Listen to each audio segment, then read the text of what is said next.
안녕하세요. 자, 오늘 이 시간에는 LG노텍을 보도록 하겠습니다. LG노텍 이 종목에 있어서 많은 분들이 잘 알고 계시기 때문에 뭐 기업적인 내용까지는 말씀을 드리진 않겠습니다. 간단하게 그냥 기술적인 부분만 말씀을 드리도록 하겠습니다. LG노텍이 상한가가 나오는데 이 묵직한 종목이 상한가가 나올 수 있는 이유가 저는 있다라고 보여집니다. 그 이유는 지금 대형주, 저도 대형주를 최근에 이렇게 좀 바닥에 빠졌을 때, 그러니까 예를 들어서 제가 최근에 그러니까 작년이죠. 삼성전기를 제가 매매를 한 적이 있습니다. 그러니까 대형주 같은 경우에 저는 매매를 잘 안 합니다. 잘 안 하는데 이건 개인적인 매매 방법을 말씀을 드리는 것이 아니라 대형주 같은 경우에는 이 상승할 때는 매매하는 것이 아니다라고 저는 원칙을 삼고 있습니다. 그래서 대형주 같은 경우에는 빠질 때 매매를 해야지만이 자 많은 비중을 실을 수 있고 일단 안전하지 않습니까? 뭐 상장 폐지, 뭐 대형주라고 상장 폐지가 안 되는 건 아니지만 그래도 코스닥이던 뭐 이제 코스피에서도 중소형주에 비하면 상당히 안정적으로 좀 비중을 실을 수 있다. 그렇기 때문에 타이밍을 잡아야 된다. 그래서 사실 어떻게 보면 이렇게 빠졌을 때는 그 상황에 따라 차이는 분명히 있어요. 그러니까 대형주를 잡아야 할 때가 있고 잡지 말아야 할 게 있습니다. 그러니까 이것도 종목에 따라 있는데 최근에 있어서는 제가 이런 말씀 드렸어요. 그 현대차 예를 들어서 현대차 같은 경우에는 자 빠질 때 현대차를 잡는 것보다는 제가 소형주를 같은 자동차 부품주를 잡는 게 어떨까? 제가 이 말씀을 드린 적이 있습니다. 자, 이 말과 이 말이 다른 이유가 뭐냐면 자, 예를 들어서 이제 현대차 같은 경우에는 수급상도 그렇지만 차트상으로 봐도요. 이 파동에 있어서 밀리고 그 밀리는 거에 있어서 들어 올리는 게 쉽지가 않다. 저는 이 판단을 하는 겁니다. 그게 이제 바로 수급에 거래량에 좀 차이가 있는 부분이 있어요. 그러니까 지금 이 LG노텍 저도 최근에 뭐 이제 대형주에 대해서 이제 관심을 가졌고 이전에도 삼성전기를 관심을 가졌던 이유가 이런 거예요. 그러니까 상승을 할 때 거래량이 너무 적어도 이상하게 봐야 되지만 상승할 때에 비해서 하락하는 이런 부분 이랬을 때 이렇게 올린다. 이거를 저는 말씀을 드리는 게 아닙니다. 그러니까 이렇게 들어 올리기에는 자 대형주보다는 소형주 이런 걸 말씀드리는 거고 그 위치와 수급에 따라서 자 어느 정도의 이제 분명히 차이점이 있는 빠질 때 상승과 빠질 때의 거래량을 비교하는 이 방법이 있습니다. 이것까지 제가 이 시간에 말씀을 드리는 것은 좀 무리가 있고 그냥 간단하게만 말씀을 드리면 상승 남들은 하락할 때 거래량이 빠져야 된다라고만 말씀하지 이렇게 하고들 하지 않습니까? 그도 틀린 내용도 아니지만 저는 그 내용이 무조건 맞다라고 또 보진 않아요. 그러니까 그 상황에 따라서 맞는 거지 무조건 빠질 때 좋은 거다. 그러니까 주가 빠질 때 거래량이 빠지는 게 좋다. 이거는 무조건은 아니다. 상승할 때도 마찬가지입니다. 상승할 때도 제가 말씀드리는 것이 100% 무조건도 아닙니다. 하지만 거기에 있어서 이제 저도 이제 100%의 승률이 아니기 때문에 50%의 그러니까 50대 50의 확률을 갖고도 제가 이제 매매를 하는데 거기에 있어서 이제 선택할 때는 빠질 때 어느 정도 위치에서 빠질 때 올릴 수 있는 자 다시 설명드리면 이렇게 올리는 아주 V자 형태로 이렇게 올리는 게 아니라 어느 위치에서 바로 상승을 챙기는 이러한 부분을 자 말씀을 드리는 겁니다. 글쎄요 안 믿으실 것 같지만 제가 코스피에 대한 저점을 최근에 여기가 뭐 아주 뭐 정확하게 자신 있게 제가 말씀드리지는 못했어요. 하지만 제가 수개월 전 그리고 1년 전부터 제가 설정한 이 코스피 지수가 있습니다. 그게 바로 지금 자리예요. 지금 자리에서 반등이 나와야 된다라고 제가 이제 강조를 했었고, 뭐, 확인 안 되시는 분들이 많으실 겁니다. 이 부분에 있어서 멤버십 분들한테는 매일매일 지금 계속 얘기를 하고 있는 위치에 있기 때문에 제가 따로 뭐 거짓말할 수 있는 건 아니지만 그 저점을 확인을 하고 그 저점에 대한 어느 정도, 그러니까 100%가 이게 이 지수상 여기가 저점이다라고 얘기할 수는 없다 하더라도 어느 정도 여기는 아니고 여기는 아니고 여기는 아니고 여기는 아니다. 예, 여기 지금 보면 많은 사람들이 여기 저점 여기 저점 지수를 말하는 겁니다. 여기 저점이다 여기 저점이다 하다가 계속 빠지니까 저점 모르겠다라고 얘기들 하지 않습니까?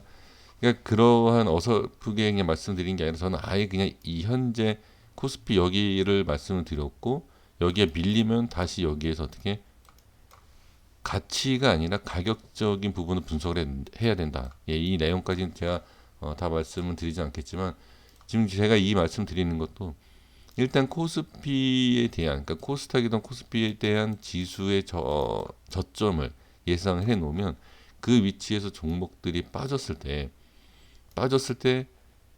올라갈 수 있는 종목들이 있다라는 거죠. 지금 이 LG노텍 같은 경우에는 이 수급을 보시면은 자, 수급 보겠습니다. 수급을 보시면 개인들이 상당히 계속 물타기 하는 걸 볼 수 있습니다. 그러니까 개인들이 많이 들어온다, 개인들만 매수한다라고 해서 안 올라가는 게 아니에요. 제가 이 말씀 계속 드리고 있지 않습니까? 근데 지금 보면 이것도 뭐 자 설득력이 있는 내용인지 모르겠습니다만 제가 이제 말씀드리고 싶은 것은 기간이 중간중간 계속 들어왔어요. 이게 개인이 꽉 찬 캔들, 그러니까 개인들만 꽉 찬 그런 수급이보다도 중간에 이렇게 끼어 들어간다라는 것은 자, 표현이 좀 안 맞을 수 있습니다. 이렇게 작은 자갈과 중간에 큰 이런 돌이 들어가는 거죠. 이런 작은 이런 상황. 자, 이런 상황이면은 이 중간에 공간이 비지 않습니까? 예, 이런 거를 제가 그냥 말씀을 그냥 드리는 거예요. 이런 원리. 그러니까 이러한 부분 때문에 자, 그리고 이게 바로 단순히 기관이 매수해서가 아니라 여기에 대한 자, 여기 이렇게 뺄 때 보시면 무조건 많이 들어오는 게 아니에요. 여기 보시면. 그러니까 이런 거를 봤을 때 들어 올릴 수 있는 자, 이것만 또 말씀드리면 도대체 현대차는 뭐고 이건 뭐냐.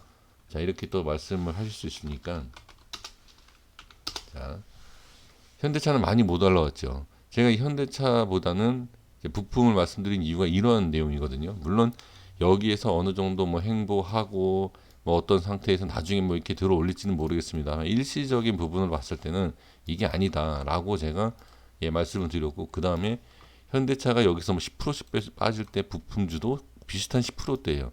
하지만 코스닥 부품주, 자동차 부품주 올라올 때는 다 그런 건 아니지만 이 7%보다는 더 많이 올라오는 모습을 볼 수가 있거든요.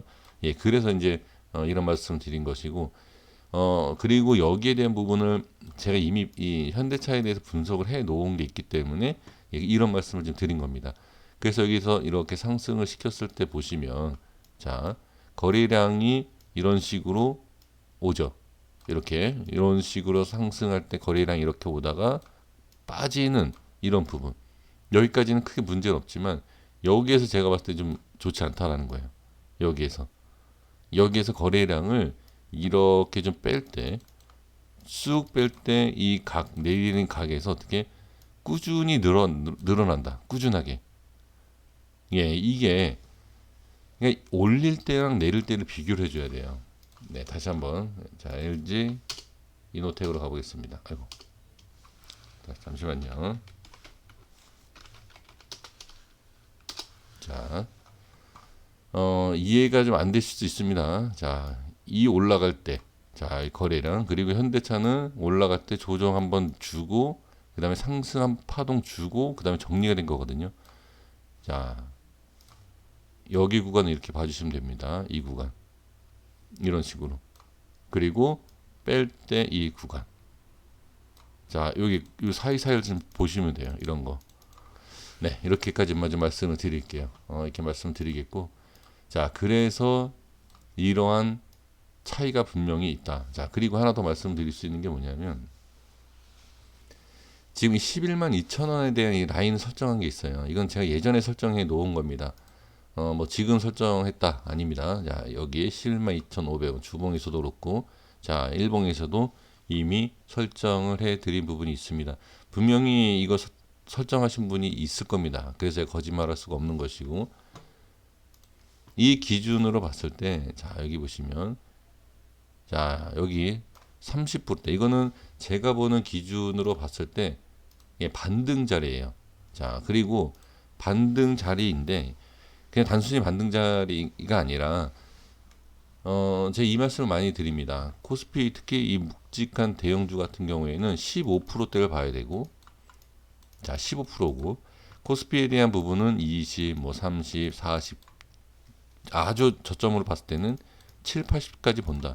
그래서 이것을 기준을 잡는 게 일단 최우선이고 기준만 잡을 수 있다라고 하면 쉽게 자리를 잡을 수 있다. 자, 그러면 15% 제가 또 말씀드린 단순히 지금 30%가 아니라 자, 10% 자리를 보겠습니다. 15% 자리요. 자, 15% 자리가 여기입니다. 이런 자리. 그러면 여기에서 이런 모습이 나오고 밀리면 다시 한번 여기를 들어가야 돼요. 이런 식으로. 손절에 대한 부분 기준도 보면 여기도 이제 손절 라인 때죠. 저항을 받으면 손절 쳐야 되는. 그래서 지금 손절을 자주 치는 이런 부분. 이런 부분이 이거를 충분히 막을 수 있고 매수해서 수익을 보면 보는 것이고 빠지면 손실. 이런 식으로 한다라고 하면 수익 볼 때는 보는 것이고 뺄 때는 어떻게? 손실을 크게 막아주는. 근데 이게 기준을 잘 잡아주셔야 돼요. 이런 거를. 분명히 이런 것은 좀 많이 연습을 해주시는 것이 좋습니다. 그래서 결론을 말씀드려보면 지금 이 라인대가 이제 중요하다. 그럼 여기에 대한 저항이 생길 수 있다. 여기는 저항이 생기는지 돌파가 나오는지를 보셔야 될 것 같고요.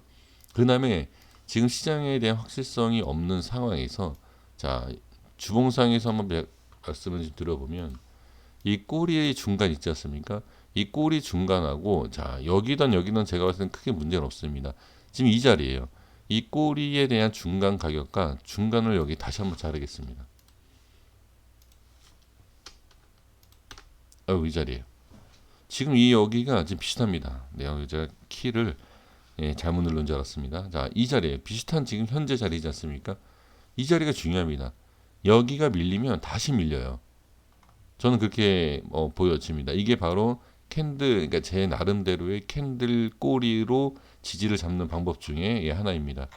지금 이렇게 좀 크게 한번 보면 최근에 그 자리를 분석을 했을 때 그 전의 자리를 보면 어느 정도 이게 중요한 자리인가 맞는지 틀린지를 알 수 있습니다. 근데 지금 변동성에 대한 부분이 있어서 제가 뭐 정확하게 못 맞췄기 때문에 핑계를 대겠지만 지금 이 라인대를 보면 자, 여기 보시면 이 꼬리하고 이 변동성에 대한 꼬리라는 게 뭐냐면 위치라는 게 이 확 내렸을 때 이 꼬리 자, 제가 여기에 대한 부분을 지금 반을 자르지 않았습니까? 지금 이 꼬리가 여기가 아니다 라고 하면 조금 위쪽이던 이게 약간의 변동성이 있겠죠. 그렇다라고 하면 지금 제가 말씀드린 이 기준 잘 보세요. 이 기준에서 빠져나온 이만큼의 위치를 보시면 됩니다. 이거를.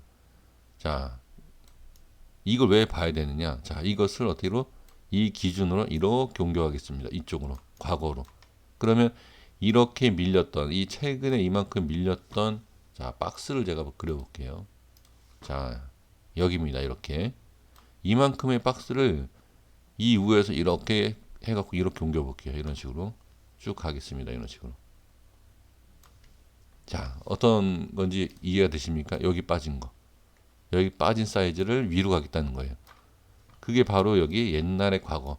그러니까 이게 제 기준점이 정확한 건 아니지만 약간 올라가고 이런 식으로 이 빠지고 하는 기준이 어느 정도 일치가 된다. 라는 것을 확인을 할 수 있습니다. 그래서 이 LG 이노텍 같은 경우에는 지금 이 자리가 빠진다. 빠지면 이 정도의 하락은 나올 수 있지만 다시 뚫고 올라가는지를 봐야 된다. 그렇다라고 하면 이 98,800원 대략 98,000원에 대한 이 자리는 지금 자리는 분명히 중요하다. 저는 그렇게 볼 수 있습니다. 여기까지 하겠습니다. 구독과 좋아요 부탁드리고요. 다음 영상에서 인사드리겠습니다. 감사합니다.